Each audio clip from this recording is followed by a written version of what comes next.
Oh man, my three commas chingus. Good to see you guys on this Friday morning. I What don't know. I what's know your we margin know. called? Yeah, fuck. Yeah, of course that's what the question you would start with, Kevin, to the two Korean guys that co-host this thing.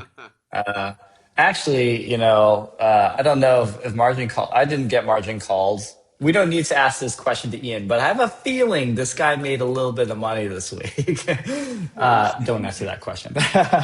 He's like, and he's been like calling the bubble for quite some time in Korea, but yeah, three to my 3.4 million chingus in South Korea who did get margin called.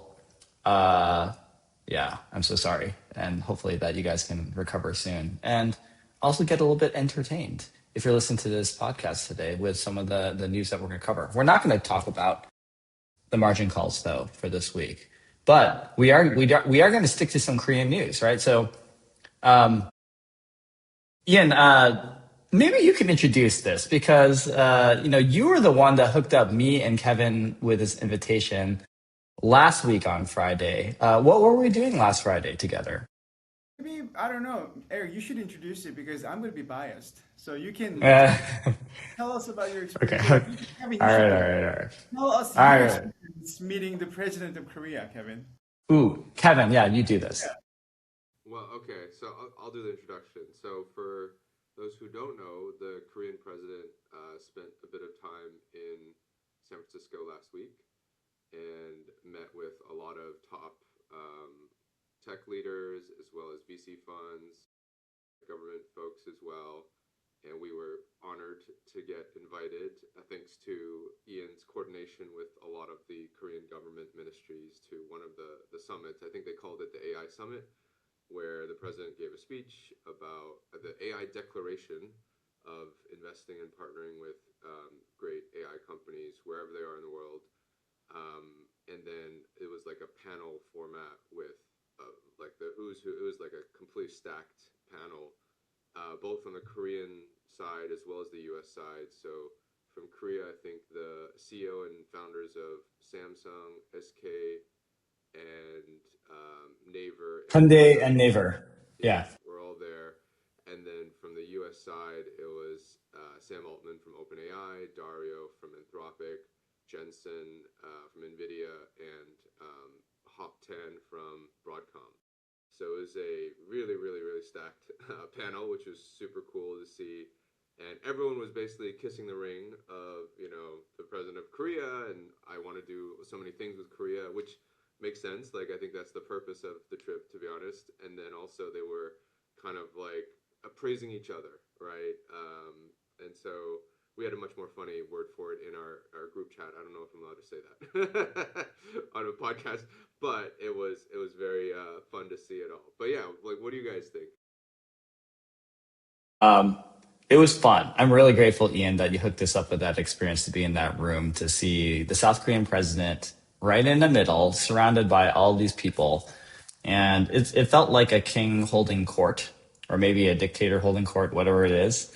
And just to see each one of them spend so much time effusively praising the president and the country, as someone who's ethnically, Korean, was a hell of a thing.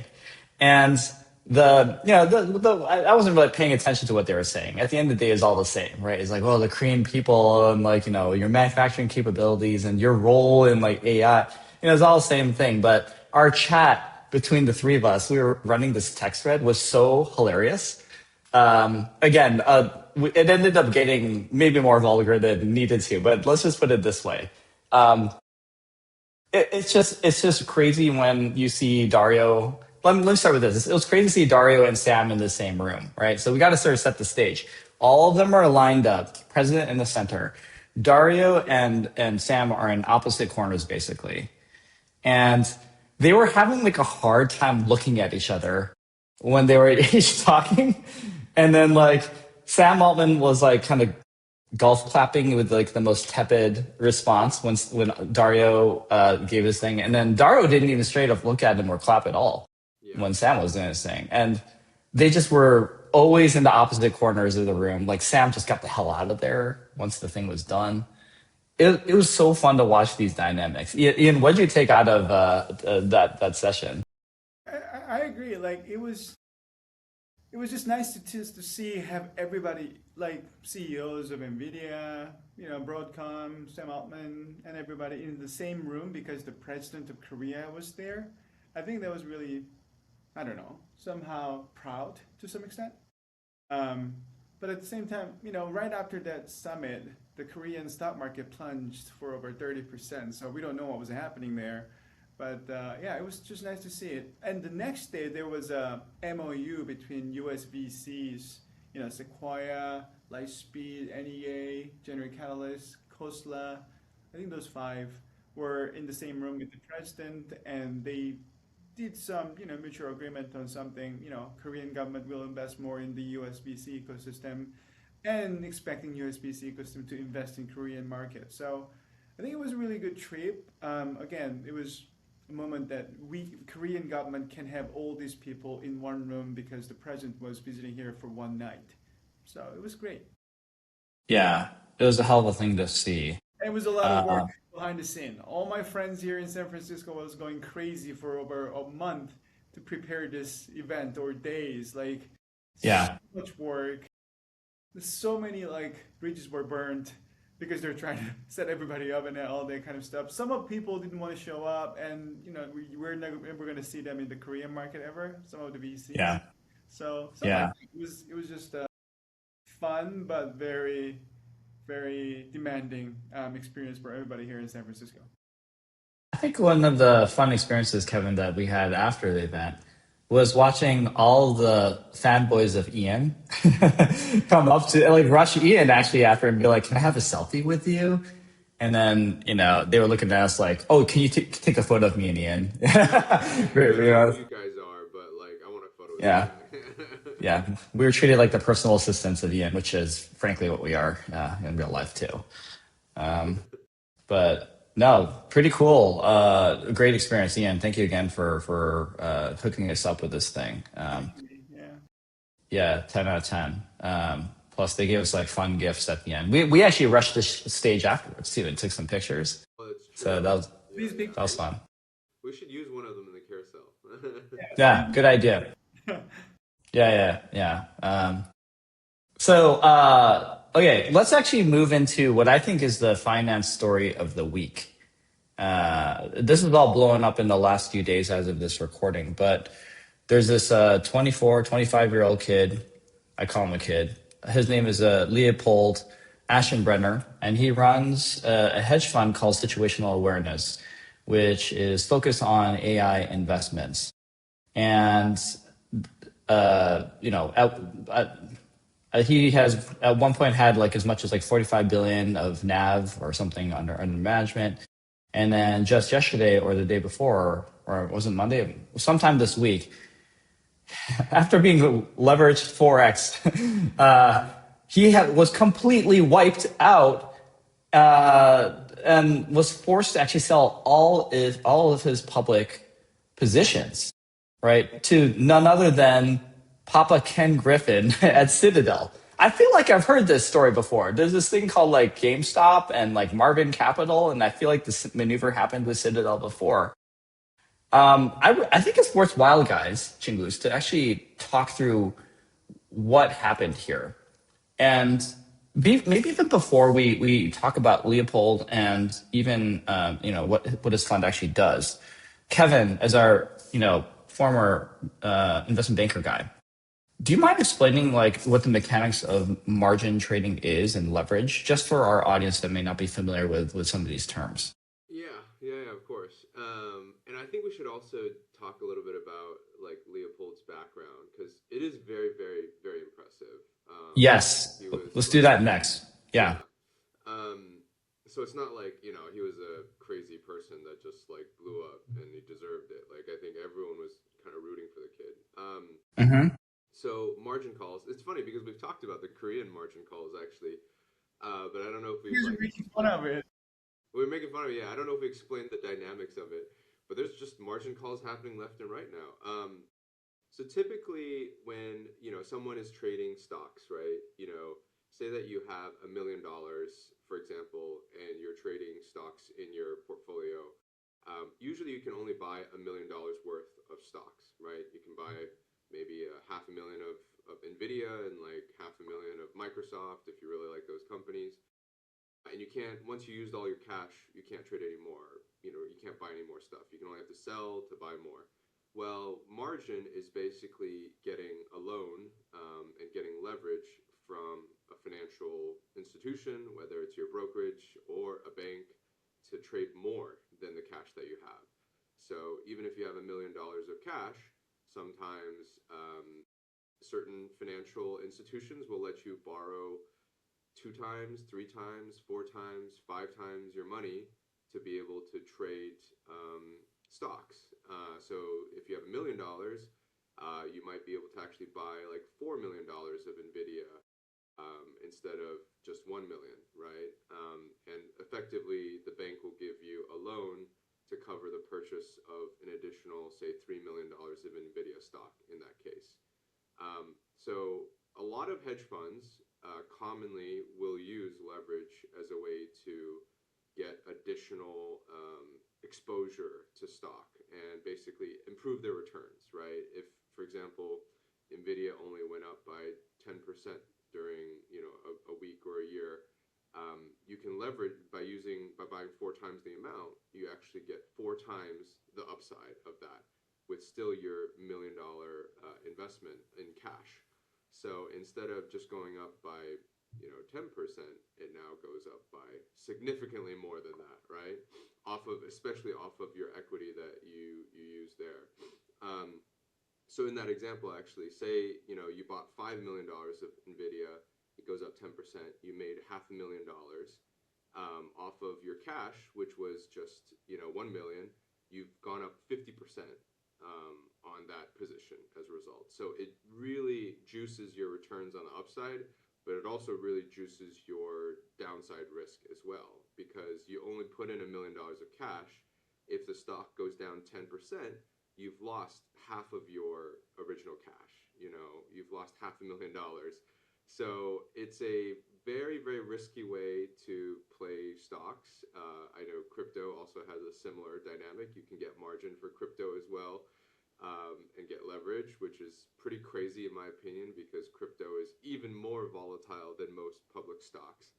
But anyways, Leopold was using 4 times leverage for his portfolio. So he was levered very, very highly. And when, the market unfortunately didn't do too well in the last week or so, and we can get into the story behind why, perhaps with like rates and certain things that the Fed came out with some rate decisions, it kind of blew him up, unfortunately, and his positions went down because the overall market went down. And when a bank sees that your positions are not worth what they used to be, they can issue what's called a margin call, which essentially means they say, hey, you've got to put, your positions are down 10%, 20%.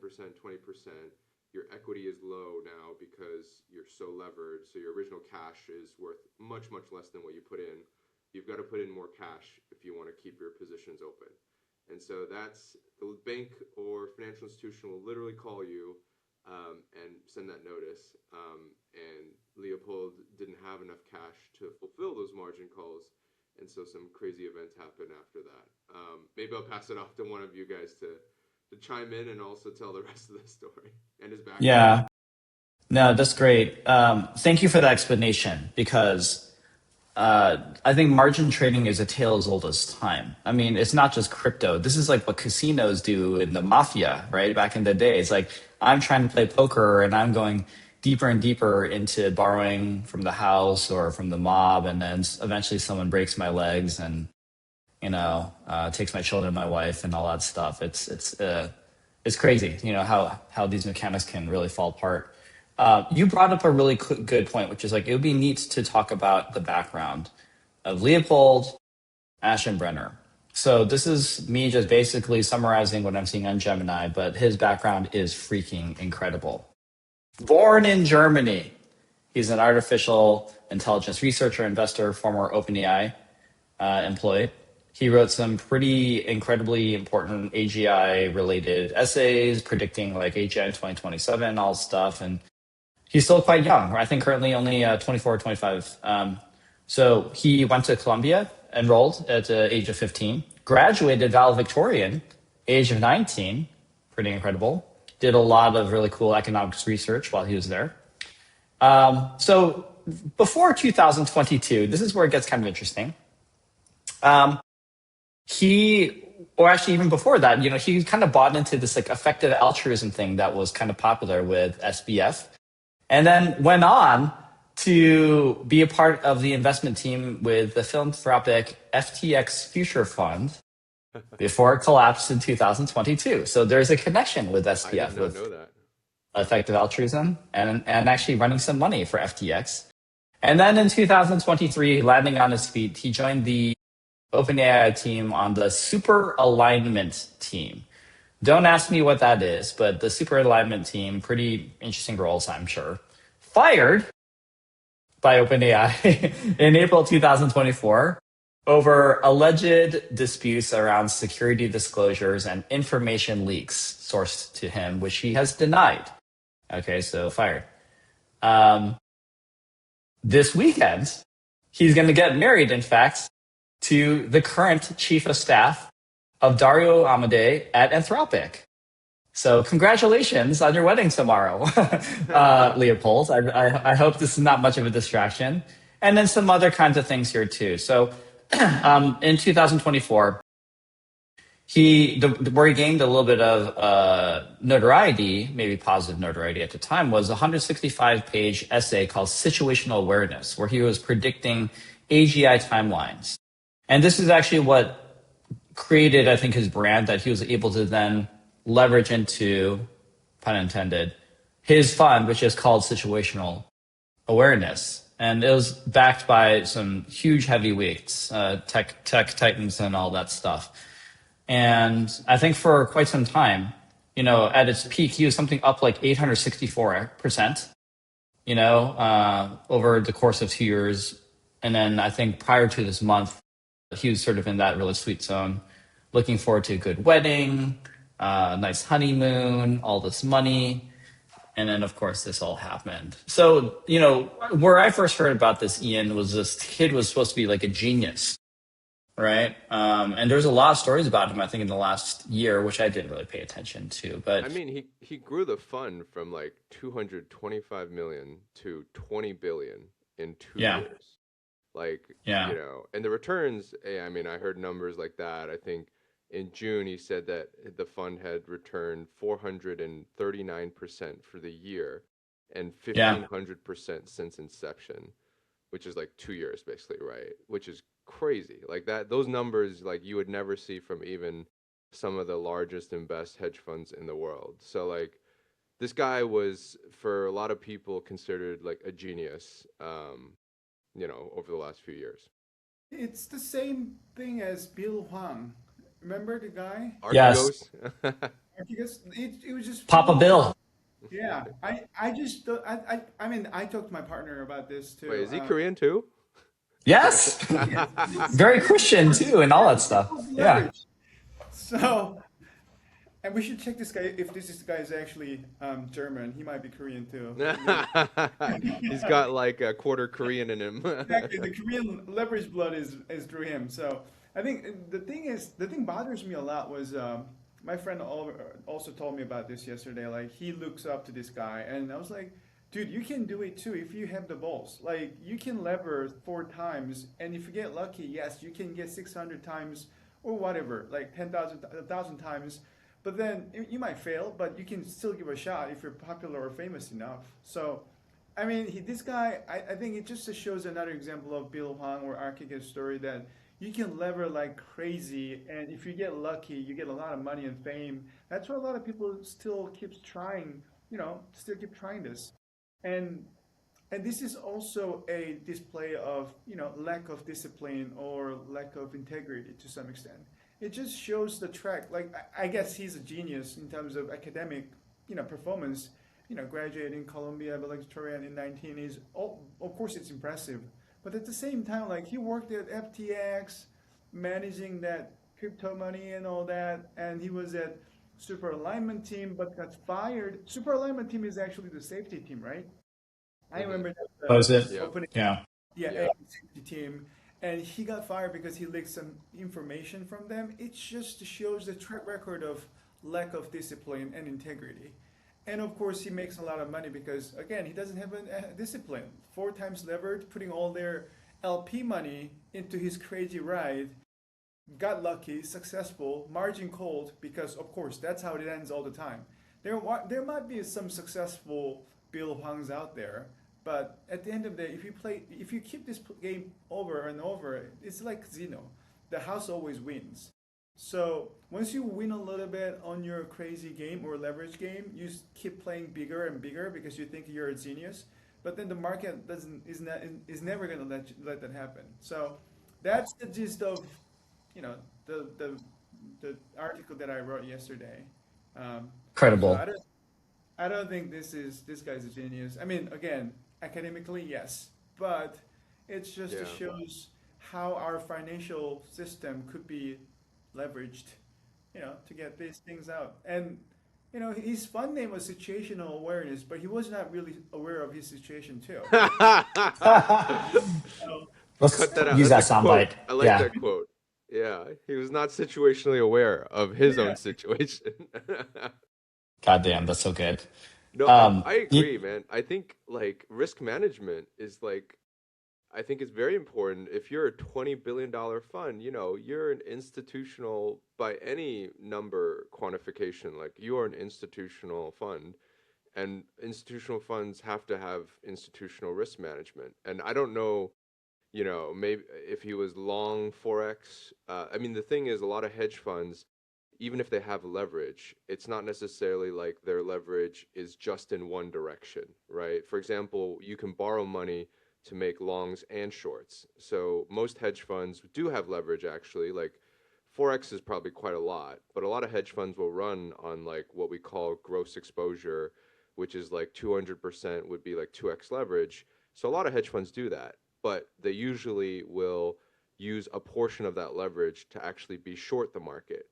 So mhm. whether the market goes up or down, what we It's call kind of, insurance.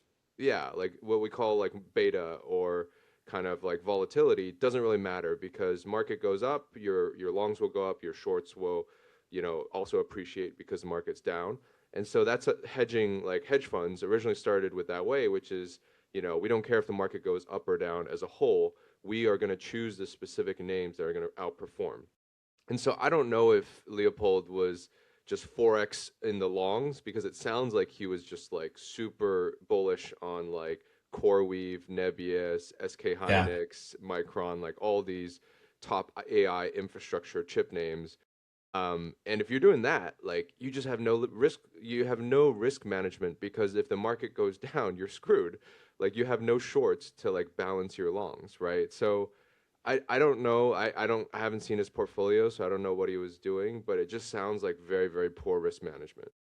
Well, I have a question for you, Kevin, on the theme of just like how the hedge fund industry works. Because do you think that LPs are actually on net who have been with Leopold from the beginning losing money? How do dividends work? I'm Mm. sure he had some sort of payouts along the way before all this stuff happened. Could they have gotten their principal back, and was this sort of like carry mode or house money at this point? Yeah, so basically for public hedge funds, when you invest as, you could invest as a personal LP, like an angel LP as well in some of these. Like I have a few like hedge funds that I've invested in. Usually what happens is you have like quarterly or annual redemptions. So, and Ian probably knows this very well too as a former LP. You can redeem your position in the fund every quarter, and sometimes they'll limit the amount that you can redeem. So like you can only get 5% of your position or 10% of your original investment back every quarter or something. So they don't want you to take it all out at once, right? But you can only take it out when you ask them to take it out. You don't usually get like regular dividends or anything back until you ask for your position back.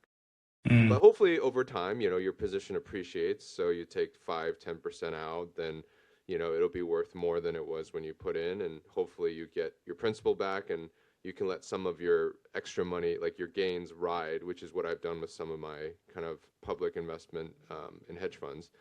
Um, but like, if you don't take it out in time, or if you can't take it all out, then it just goes down, right? And I think in this specific scenario, like it's very complicated. After like the margin call happened, maybe we should also talk about the Citadel situation. I wonder, Yeah, Ian, if you have, that's next. yeah, like Ian probably has can break it down a little bit more.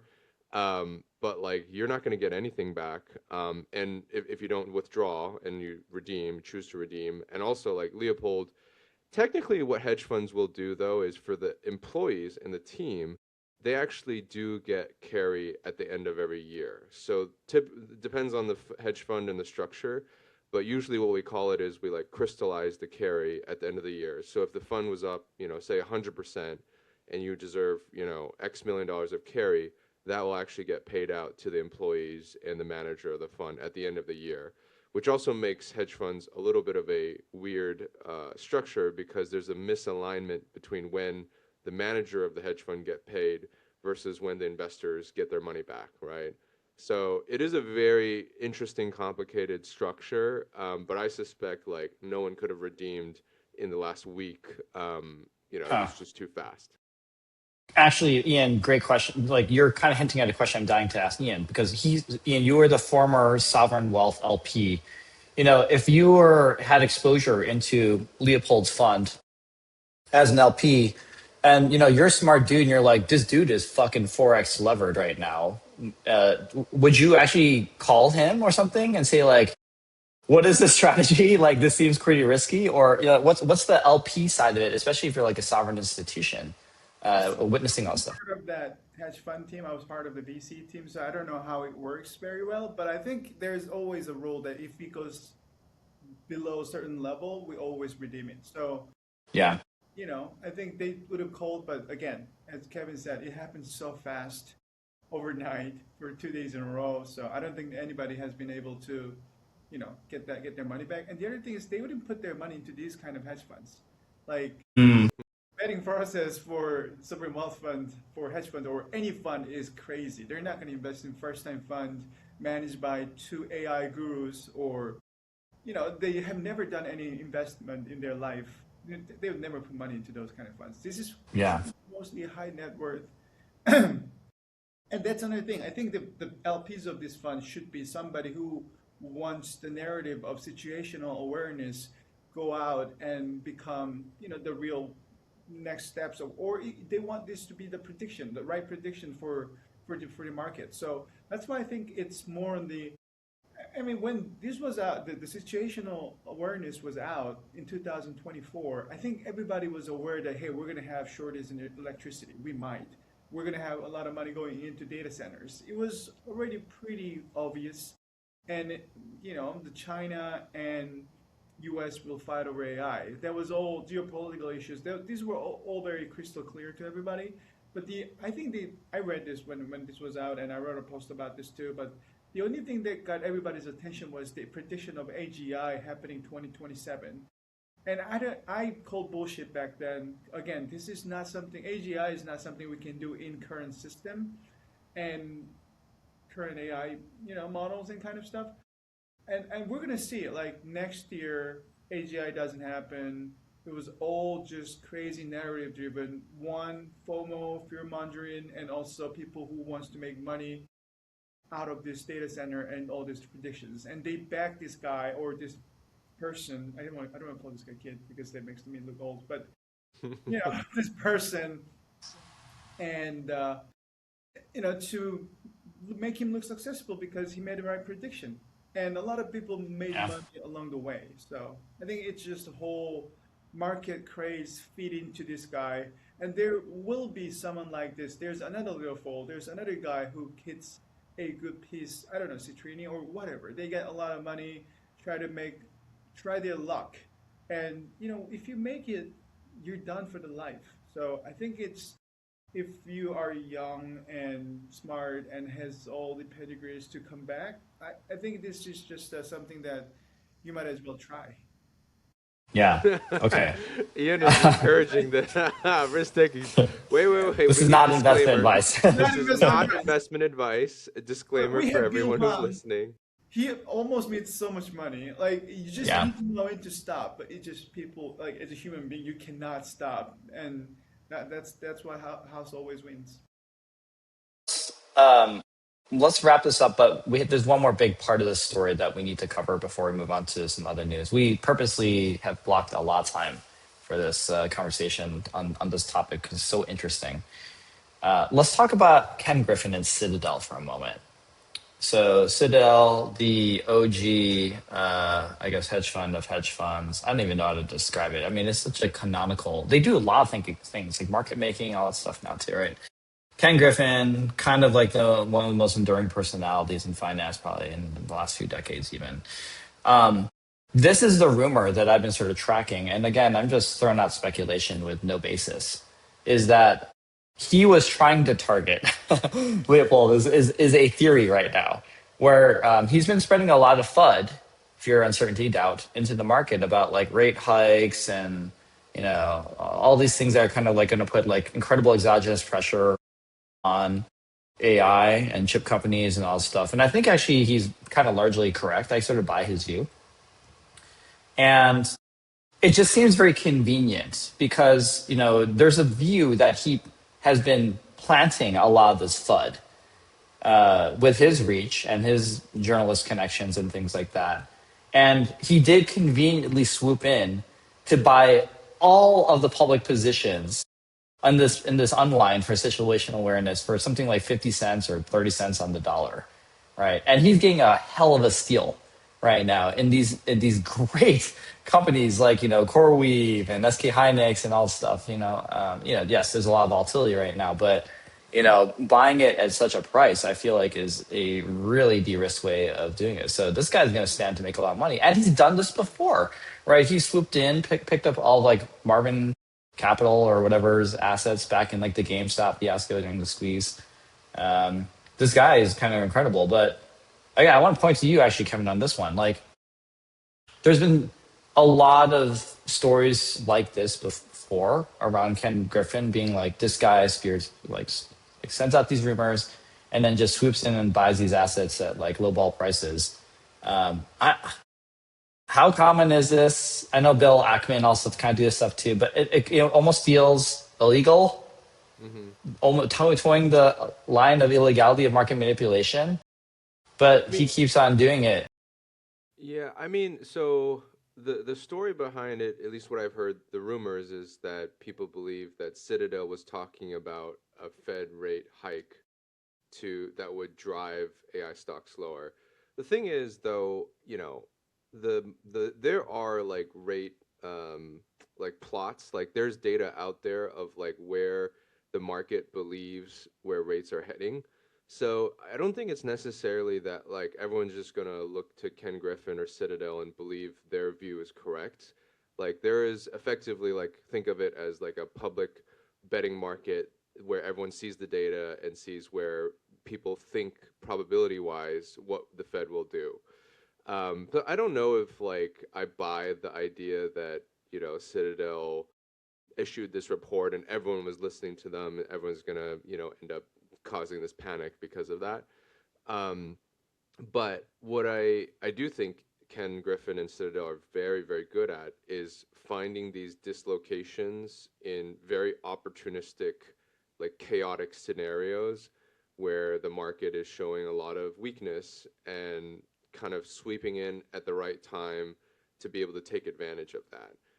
Which is like, I mean, it's a real skill, right? Because when the rest of the market is scared, you have to be willing to like nut up and go and do what everyone else is not ready to do, right? And I saw that Millennium, which is another big hedge fund, did take a look at the portfolio, Leopold's portfolio as well. So did Jane Street, which, as people may know, is like one of the biggest proprietary like trading firms, like another effectively like big hedge fund as well. Yeah, But funny full of enough, geniuses too. yeah, like started by super super smart folks. I think from like MIT and some of the most like tech like quantitative colleges out there. But apparently, Jane Street is also itself an LP investor in situational awareness already.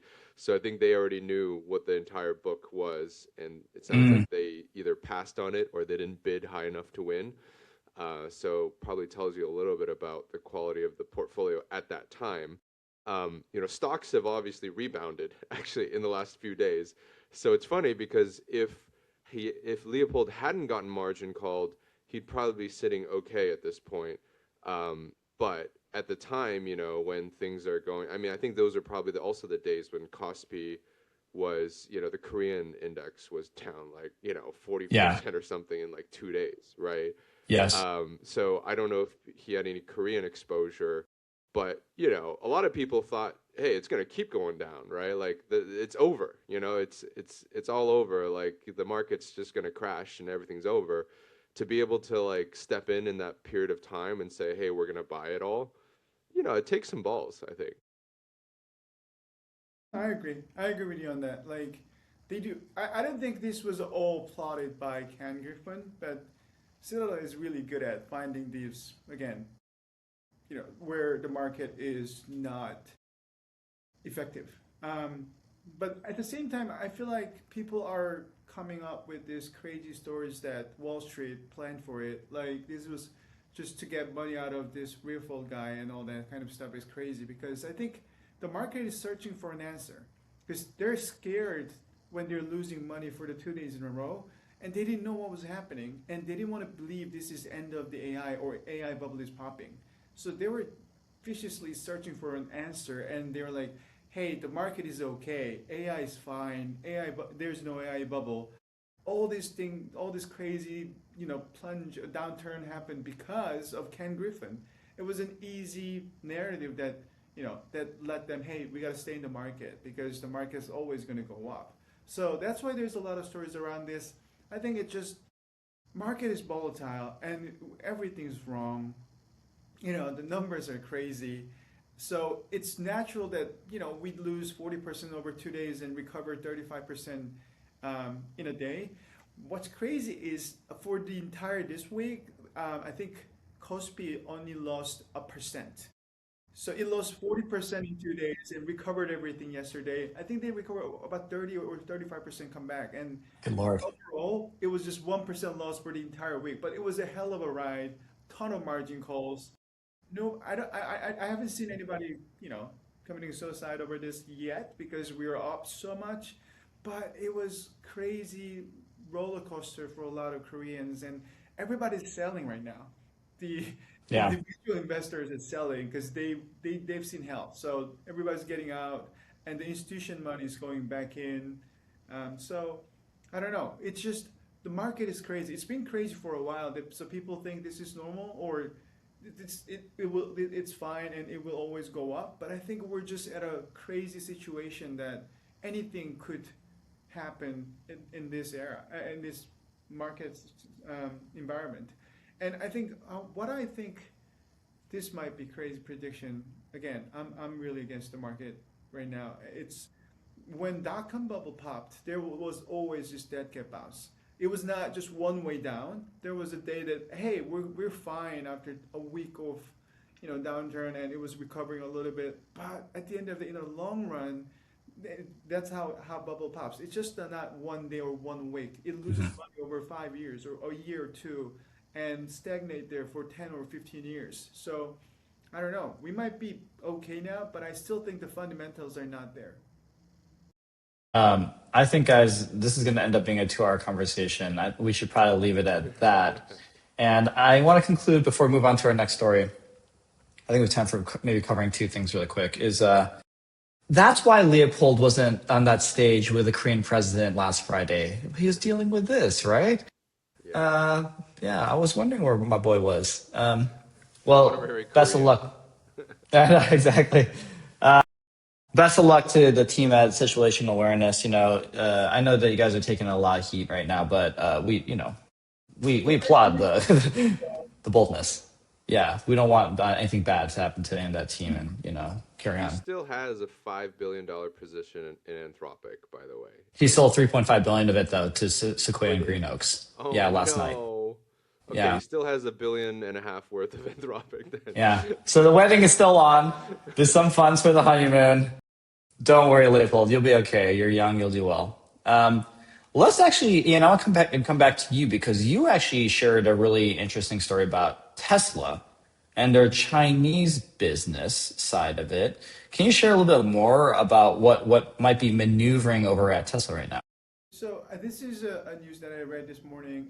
Tesla is thinking about separating or do some restructuring to make their China business independent from their U.S. business, all because they think there's going to be a merger between SpaceX and Tesla. So Hmm.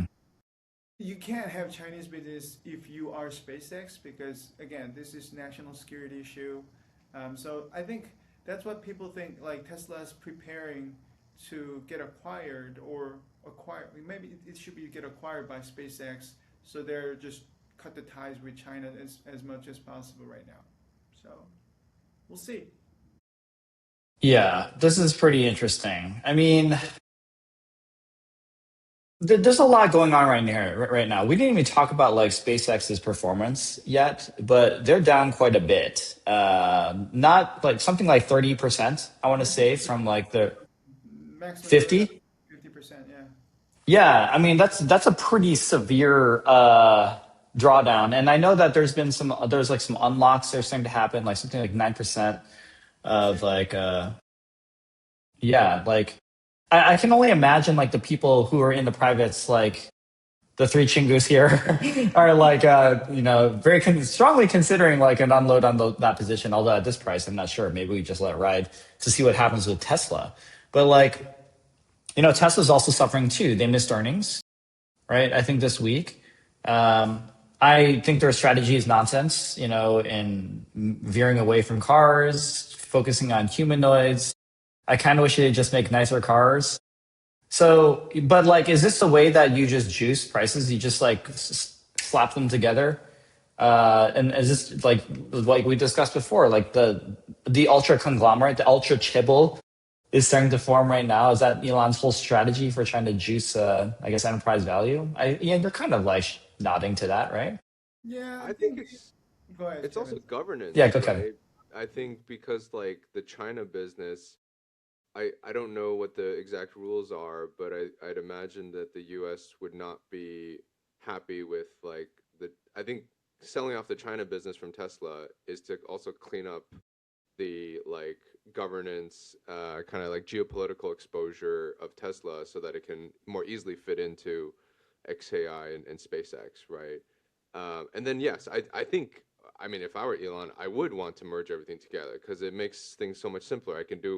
I could be like, I have one job, I run this X conglomerate, and it has all my businesses, and I can spend my time wherever I want, and people are not going to ask me, where do you spend your time? You have three companies, I have one company, and that's it. And so it's like, I think it actually solves a lot of his problems. I think the electric car making business is just so hard, man. Like, China's crushing it.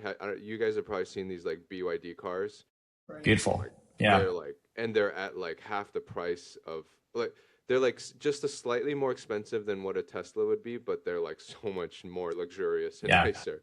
yeah. And so it's like there's no way I don't think we're gonna be able to compete with that. And so I think Elon sees the writing on the wall. It's like, what am I doing? Like making electric cars? Like I'm never gonna beat the Chinese at doing that. I need to like the robotic. He's trying to find the humanoid something to do with his infrastructure, but I don't think competing over electric cars is going to be a good idea. Who's gonna buy it? Hmm. Ian, do you have any perspective on it? Like who? Like if he sells it off, is it like a BYD or something that picks up the assets? Is that do they Yeah, spin off us? Yeah, independent company like Tesla China. I don't think I they're going to see. sell it to somebody else. They just want to run it separately. I Um, see. but I think this might be, I don't know, when I was listening to you guys, this might be a good time to think about Blue Origin stocks. Like, not stocks, Interesting. but Blue Origin, like, because I think they're raising right now. I don't know, maybe this is Hmm. They are. Yeah, yeah. yeah. So might be a good idea to think about Blue Origin because once you merge Tesla and SpaceX, I mean, SpaceX is already losing money on XAI. They're going to be losing more money on Tesla side. and Optimus and physical AI and all this nonsense. So that's gonna, I don't know. SpaceX, of course, dominant, the best space company ever. But at the same time, again, we talked about this before. Like Elon's crumbling business. All his business is crumbling. It's not going well. None of those are going well. SpaceX was the crown jewel of his entire holdings, so he's leveraging that to save the rest of his businesses. So Tesla is, I like my Tesla, but at the same time, what he's doing on Tesla, I think is not the right way to do it. So yeah, I mean, SpaceX might slow down because of XAI and Tesla and all these other businesses, then Blue Origin might get a shot. I feel like the only thing I could see really like saving Tesla right now though is the autonomous stuff that they're doing. Like yeah, Robotaxi. Yeah. Like I think, I mean, we see Waymos everywhere around here, but like the Teslas, I've taken a couple of the Robotaxis here too. Like they work completely fine. And I think that would be a very interesting, like a more interesting business in my mind, because like I do think autonomous vehicles are going to come very soon and be a little bit more mainstream. And like I would say after Waymo, Tesla's probably in my book like the close number two, maybe like tied with Zoox or something. And that can be a pretty big business, even if they're not like manufacturing millions and millions of cars every year. Yeah. It's kind of ridiculous what's happening right here with this entire roll up strategy. But yeah, I'm with you. I just kind of I think I do agree with your statement earlier too, Ian, that I don't know how anyone can compete with China on the EV side of it. Like the writing is definitely on the wall. If you're paying your employees like $2 an hour and also have like really good like almost like dark factory like capability for some of your manufacturing, and the manufacturing quality I've heard of Teslas in China are better than what you find. Like the product is actually better in China. I've heard like it's better fitted and like quality control is higher and everything like that. Yeah, I can see why he would be scared off and just trying to just throw us all together. See the So, well, Elon Musk interview with The Economist? It was last week. I've heard that there's some sort of meltdown. Can you share more? You guys should watch it. It was one of the most interesting or latest best interviews I've watched.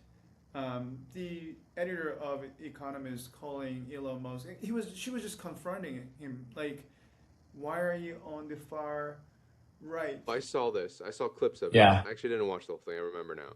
I didn't see the whole film. I mean whole interview, but I just watched the short films and I read about it. I actually tried to put a carousel about it, but it's just so long and there's so many things you can get out of it against Elon. So, but I think it's an interesting interview, and it just got me thinking like how maybe I or either one of us are crazy delusional about the word right now. Like it's either Elon or me. Like I don't know what he's thinking and how he's thinking about what's going on in the word. So I don't know. It was also it was entertaining, but also very frustrating that there's nothing. The gap between Elon and myself. Yeah, obviously it's big, but it's just the understanding of the word is completely different. This is so Yeah. fun. I don't know what to do about it. Well, I think what we can do is let's move on to our last story and then wrap up this pretty fascinating discussion today. So I want to talk, Ian, about music.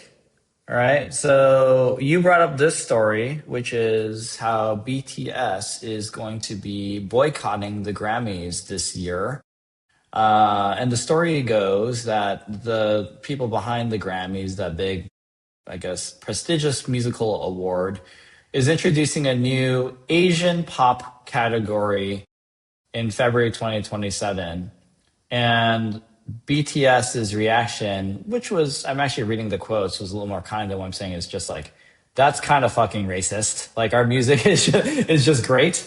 And like, why are you calling it? Why do you need to create like an Asian category here, right? Um, so you made some commentary about this with your Instagram and some of your social community, and I think this might be the biggest reaction you've ever received. Can you summarize a little bit about like what you shared and why do you think it's getting such traction from a VC who is talking about BTS?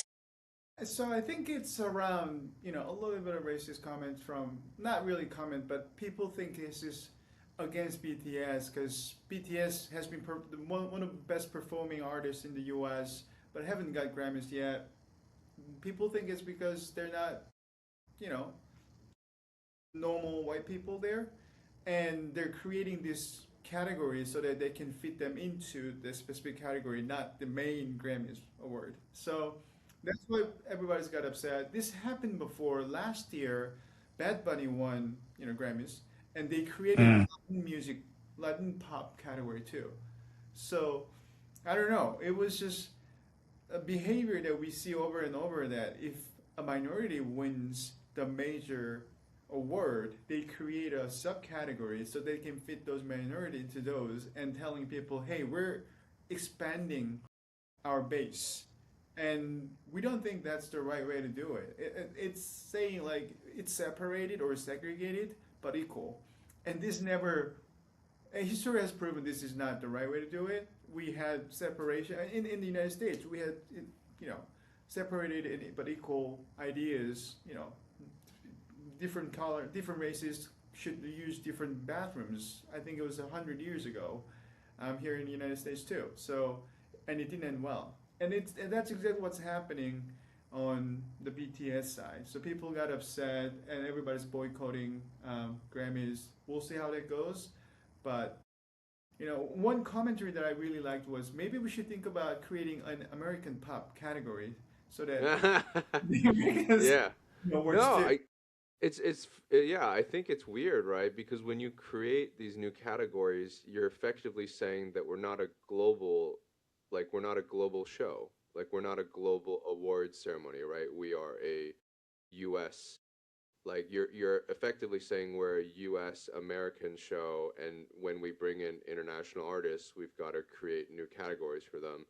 Versus if I were the Grammys, I'd just say we're a global awards show. So everyone is anyone in the world is eligible for the awards that we have, right?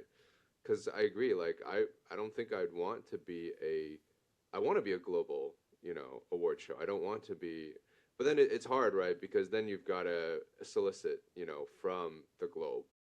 And there's a lot of artists, like I learn about new artists every day from all different countries that I've never heard of, from Spain, from like Mexico. I'm like, wow, these are big, big, big artists, but I've never heard of them as someone who lives in the US. One But thing yeah, there is, like, BTS is performing so well in the US, not in Korea. BTS was never a thing in Korea, to be honest.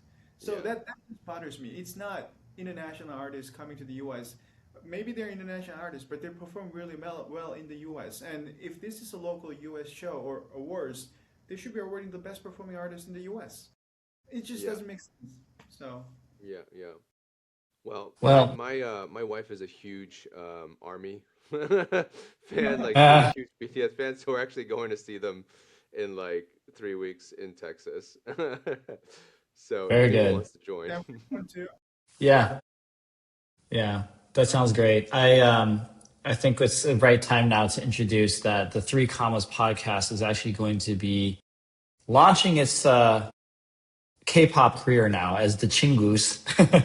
We're debuting at the Grammys in February 2027 on stage. So look out for Kevin, right? aka Sweet Sweet Suga, Our Ian, biggest aka competition has been eliminated, so now we exactly. will win. We're shooing for this Asian pop category, right? Uh, I know. There's no one else who's going to apply, so we're good. Yeah.